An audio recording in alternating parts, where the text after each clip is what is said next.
même principe un petit peu que tout à l'heure, en version plus compliquée. On vous dit que CM scalaire VM est égal à moins 4.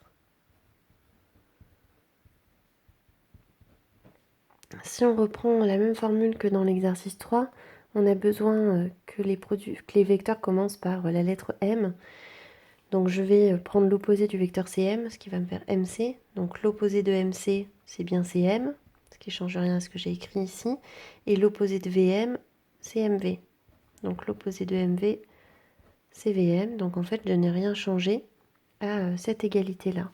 Ensuite, ce que je vais faire pour pouvoir répondre à la question, c'est comme un produit, le produit scalaire, moins par moins ça fait plus.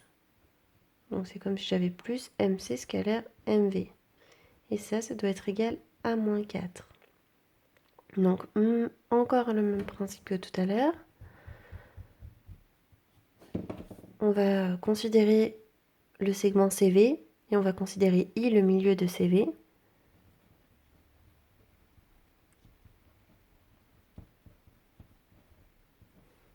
Bon, la différence, c'est que dans cet exercice, I n'est pas donné dans l'énoncé.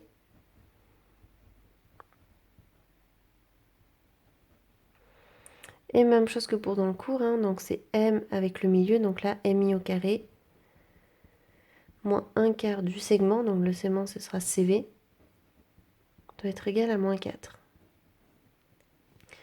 Je sais que CV, ça fait 8.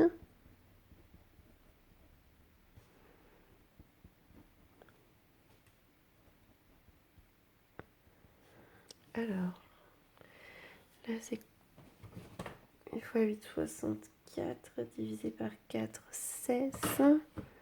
Donc, MI carré moins 16 égale moins 4. MI carré égale moins 4 plus 16. MI carré égale 12. Donc, MI égale racine carrée de 12.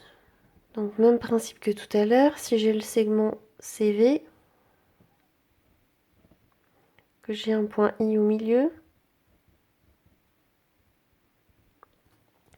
je sais que MI doit mesurer racine carrée de 12. Donc ça pourrait être là, mais aussi là, mais aussi là, mais aussi là, bon, etc. Donc j'ai un cercle de centre I.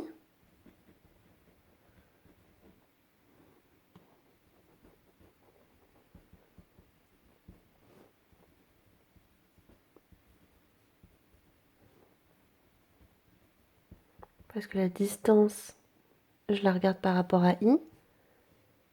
Et de rayon, racine de 12. Parce que cette fameuse distance mesure racine de 12.